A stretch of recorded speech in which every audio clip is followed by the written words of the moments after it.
What's up, gamers? Today, I'm bringing you an item build guide for Aatrox in the preseason and going into season 11. I know this came out a bit later than I would have wanted, but please understand that I got my wisdom teeth taken out. Shadowlands came out next week. I've been kind of busy doing stuff and recuperating my mouth from the wisdom teeth being pulled out. I got a syringe yesterday that I need to use to clean out the little holes in my mouth. It's very strange, but it's fine. We're all good now, no more pain. Without further ado though, let's get into it. The first thing we gotta go over are the new mythic items. There's a lot of good options that you can build and not be called a troll for, like I was frequently for whatever reason last season. I've split the mythics into 3 categories for you all. I won't go in depth on all of them, but I will for a few of them. The best mythics to take, which I deem the most consistent out of all the ones that you can build, are Gore Drinker, Eclipse, and Triforce. Gore Drinker, I'm sure, is fairly obvious, so I won't get into that. Eclipse, however, it gives Omnivamp. It gives a small burst when you hit 2 abilities in quick succession. Basically a mini electrocute. It also gives you a shield for some more survivability, which is nice. And with Eclipse, you can get up to 55 Omnivamp when you build Ravenous. So it's pretty nice. Triforce, on the other hand, that might not be apparent to some people. One, it lets you stick onto targets more. I'm sure if you watched me before, you know how much I love being able to stick onto people. Triforce still has that effect where you speed up when you hit enemies. But now it also gives some other things. Like when you hit a champion, you gain stacking base AD. Aatrox's AD scalings go pretty ham on his Q. And also when you ult, that's increased even more. So, more AD is always going to be good, which is why Triforce is good. And it also gives the Spellblade effect, which isn't the best for everyone's playstyle, but if you weave in autos between your abilities, it's very good, very high damage. That's it for the best mythics. There's only 3 in there, because they are the best for a reason. Now let's get into the good mythics. You got Sunfire, Frostfire Gauntlet, Gale Force, Prowler's Claw, and Divine Sunder. What makes a good mythic is that it's good. But however, it is not good in all situations. They are all situational. The reason why the best mythics are the best is because you can build them in virtually any game. That's why they're consistent. Best.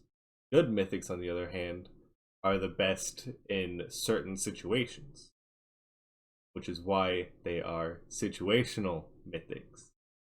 Sunfire and Frostfire are good if you need some extra durability, like if they're all playing assassins or they have a lot of damage. It gives you some good damage, and Sunfire gives you actually like a good amount of damage because of the effect on it and tankiness, as well as giving ability haste for each legendary completed, so you can get up there in the ability haste. Frostfire is good because it gives you more health and size as you build more legendary items, as well as giving your auto attacks the slow field effect, which will let you stay on people easier. Those 2 are good. They are consistent, but because you're not going to be building them often, they're not the best mythic. They're still good, they're not the best though. Gale Force and Prowler's Claw give you another dash. I don't think I need to explain how good that is for Aatrox. but it is by no means the best because these two make you squishy. Gale Force is an 80s C mythic.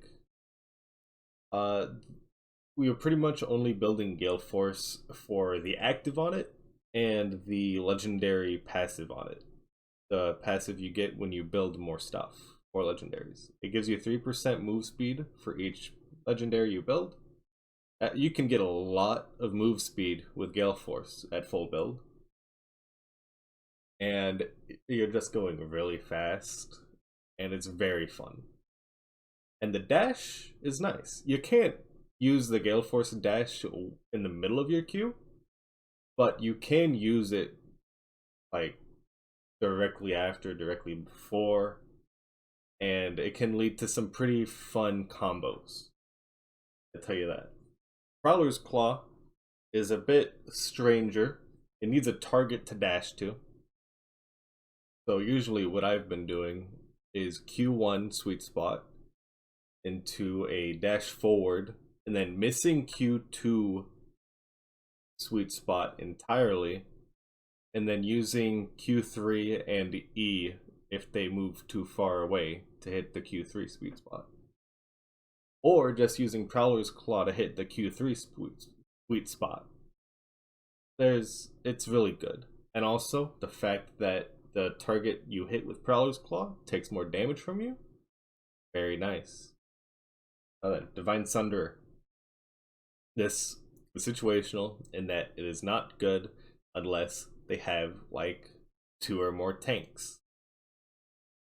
Because it does percent HP damage on the Spellblade effect and heals you for the amount of damage that Spellblade effect does.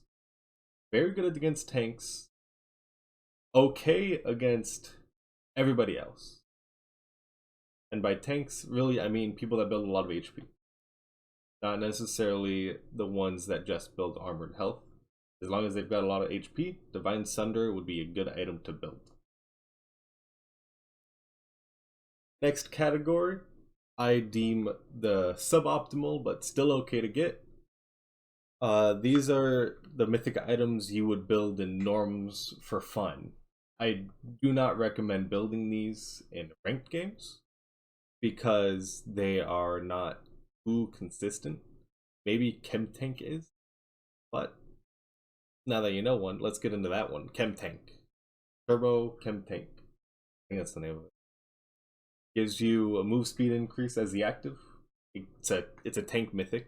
You'll get health, armor, MR. But what you really want it for is the legendary passive effect that you get for building more legendaries. It gives you slow resist and tenacity. Very good. However, the active on it leaves much to be desired. If they have a team that literally all 5 of them can CC you, or they have a Leona in the game, consider building Chem Tank, but at the same time, you could just build Eclipse or Gourd Drinker and just hopefully live through the CC.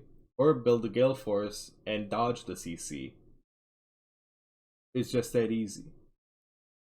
Next one, Stridebreaker. Stridebreaker does give a dash, but the dash is so lackluster. It's not. It's shorter than Aatrox's dash range. That's bad. That's a bad dash. So like, the stats it gives is good. I don't remember. Let me check real quick. I believe the passive effect on the legendary building gives attack speed, but I'm gonna double check that right now.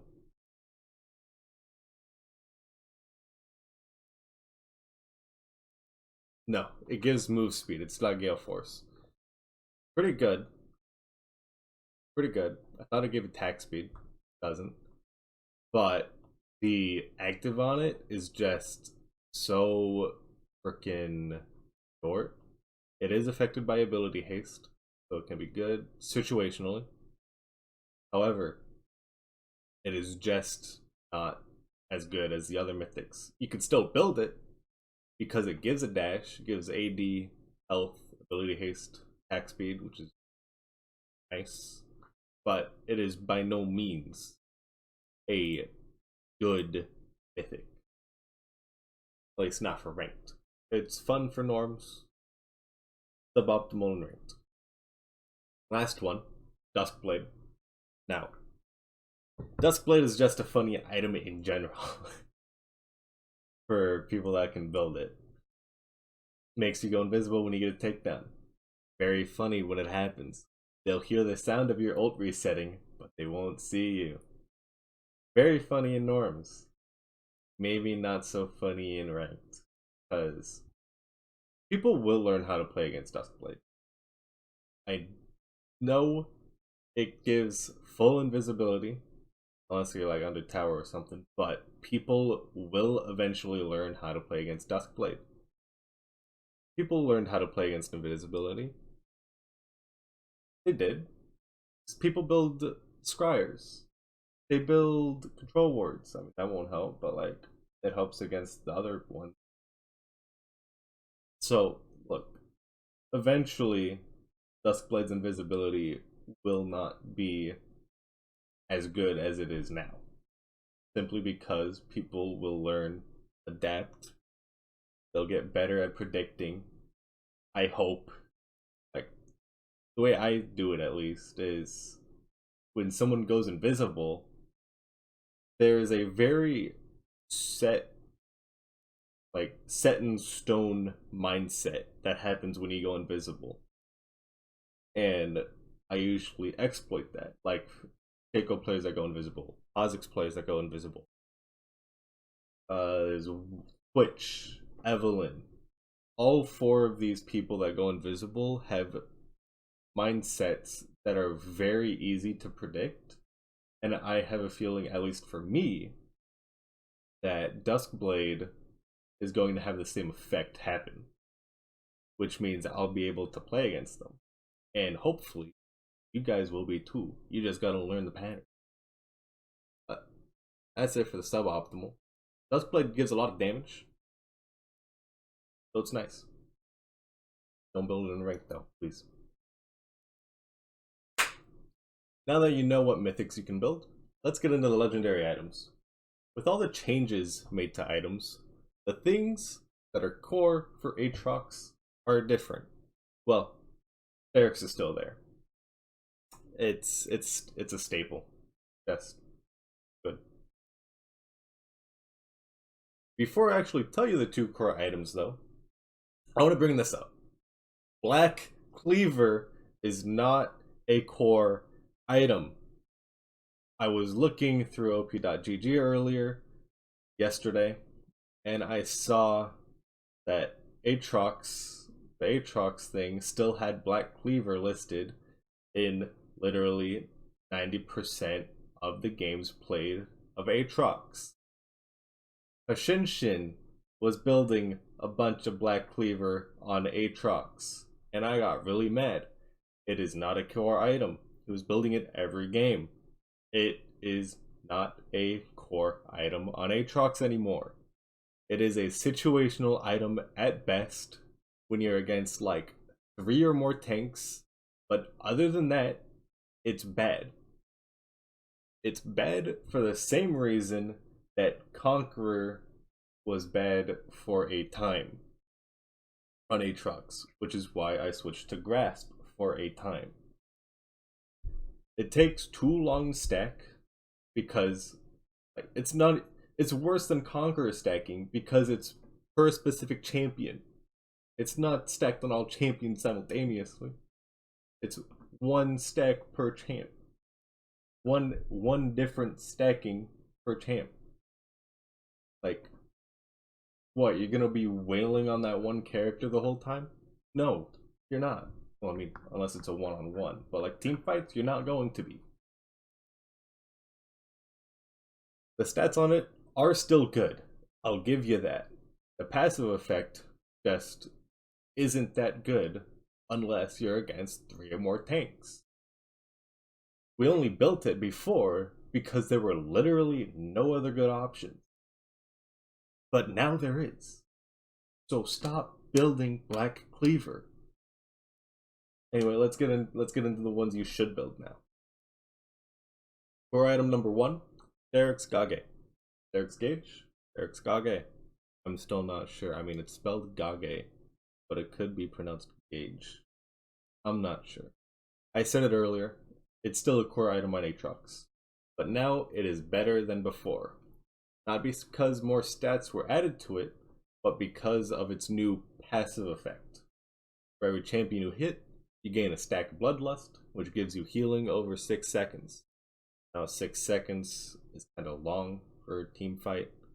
Most team fights are decided in like 10 to 20 seconds. That's like at most 18 seconds of healing. Or full effect healing.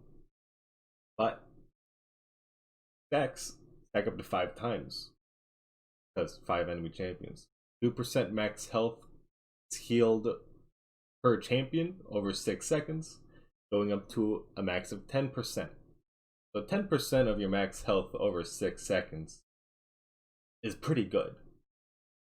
On top of the lifeline shield still being on the item, gives you a lot of survivability and plenty of damage as a second item or even a first item. It's a pretty good item, that's why it's core in Aatrox, because it gives you what you want. Damage, survivability, healing when you hit enemy champions. It's great. Core item number 2 is Ravenous Hydra. Reasons for this is because it gives a lot of AD, gives a good amount of ability haste, and it gives 15% Omnivamp, which, when your E is maxed, gives you a total of 45% Omnivamp.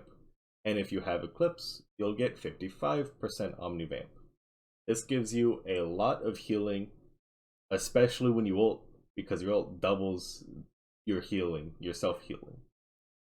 The passive effect on it is also nice, since it gives you some more AoE damage, not just on your autos, but it also works with abilities now. It gives you more AoE damage for clearing waves, and it also lets you spread out damage in team fights when they're stacked together. This would go well with Black Cleaver, but please do not take Black Cleaver unless they are majority tanks.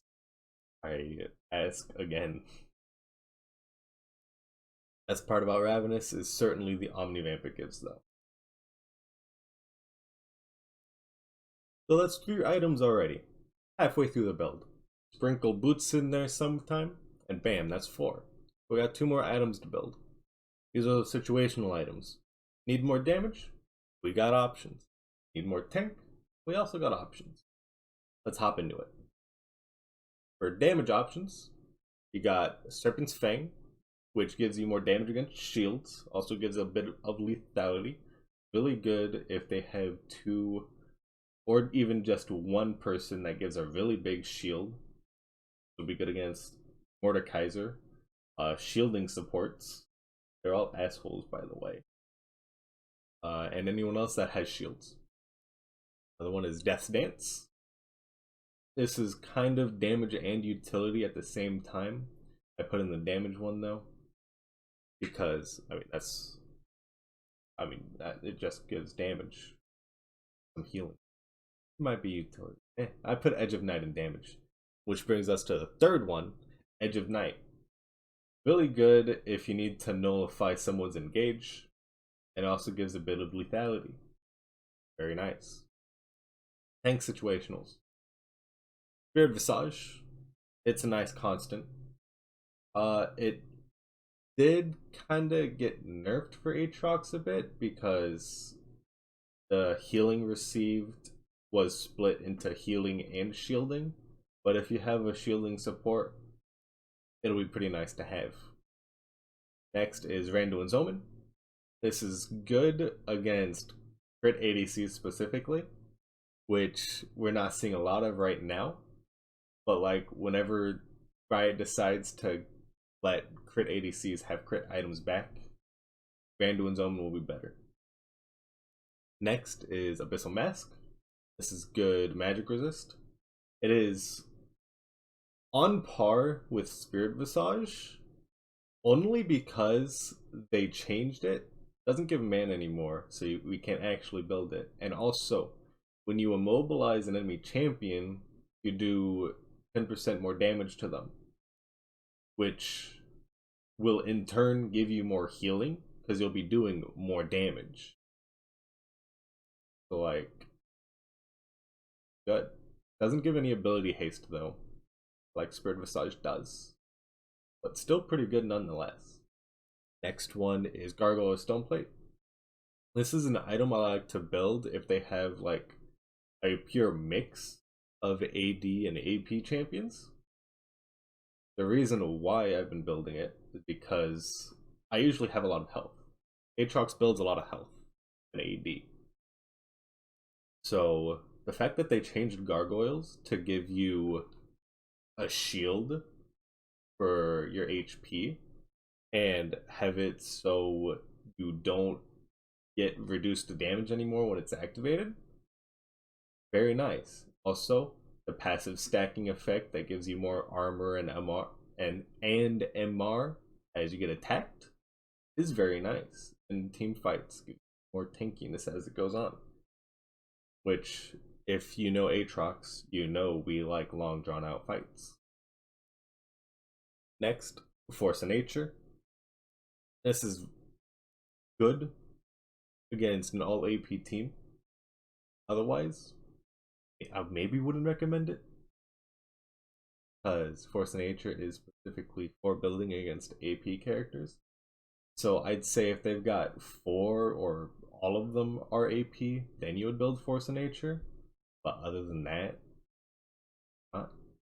it is pretty good in the situation it's good in. But when you're not in that situation, it is okay.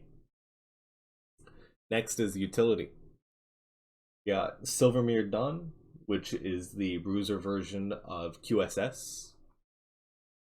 It's pretty nice. I like it. Gives health and AD and MR. Pretty good. Next is Chempunk Chainsword. You can build a Thornmail. I want to bring this up here. You can build a Thornmail, but most of the time, I would just recommend building Chempunk Chain because it gives you some more AD, and the effect on it is pretty good. Chempunk Chainsword's in there. If you need an anti-healing, build it. If you don't build it. Next is Guardian Angel. I put this in there for all the other Aatrox mains that build Guardian Angel. I personally don't, and probably won't still, because I don't feel like I need an extra life. If you do though, you can build it. I just want you to know, it's not a core item. You don't need to build Guardian Angels. Typically, games won't go long enough for you to build Guardian Angels anyway, unless you build it as a second or third item. Yeah. Those are all the situational items we can build. There are other items you can build, but they are not like the best. And those are even more situational than these ones, which is why I did not want to list them. Because list is already long, and this video is already pretty long. With all these items to choose from, you may be wondering, oh geez, that's a lot of items. What should my build path be? And don't worry, I've got you covered. Mostly, at least. Build paths change from game to game, so you may need something sooner or later than usual. I'll give you 3 example build paths, and that should be good enough to get you started. First off, build your boots sometime in the first 2 items. Probably get your boots of speed before you finish your first, and then finish the boots either before you finish your first item or right after you finish your first item. Probably sometime around there. But as long as you finish your boots before your second item is completed, it'll be fine. Now then, number 1 build path, which is the one I usually do. I usually build my mythic item, go into Sterix, and then go into Ravenous. Gives you a good amount of survivability and damage, and whatever mythic you decide to build will be good for the situation you're in. Number two, I like to do this whenever I'm building something like Gale Force or Prowler's Claw or something in that, or a mythic item that just doesn't give me health. I like to build Sterix for my mythic to a situational. So it would be Sterix, then Gale Force, and then something like Tempunk Chainsword, Edge of Night, Death Dance, something like that. Then number three is just get a tank item first. Get like a Spirit Visage, Force of Nature, some Mask, one of those first. Go into your Mythic, which could be any of the Mythics that I put on the list. Could be Eclipse, could be Sunfire, could be Prowler's Claw, could be Gale Force, any of them. And then go into Sterix. This gives you a lot of durability in the early game, as well as not a lot of damage, but enough damage to the point where you're kind of a threat and you will be able to get a flash out or something. Most games won't go past 3 items, in my experience at least, but if they do, I'm sure you will know what to build as your last 2 items when the time comes. I trust you with. Anyway, that is the end of the video. Thank you for watching. If you have any ideas, anything you should think I should change, anything you think I should add, let me know in the comments below. If you agree, disagree, write me a strongly worded comment. I will read it and reply to you as best I can, detailing why you are wrong or right, and we'll be civil about it. We can be civil about this. But yeah, that's it. Thank you all for watching. I wish you luck in your future games. And yeah. Peace out, everybody.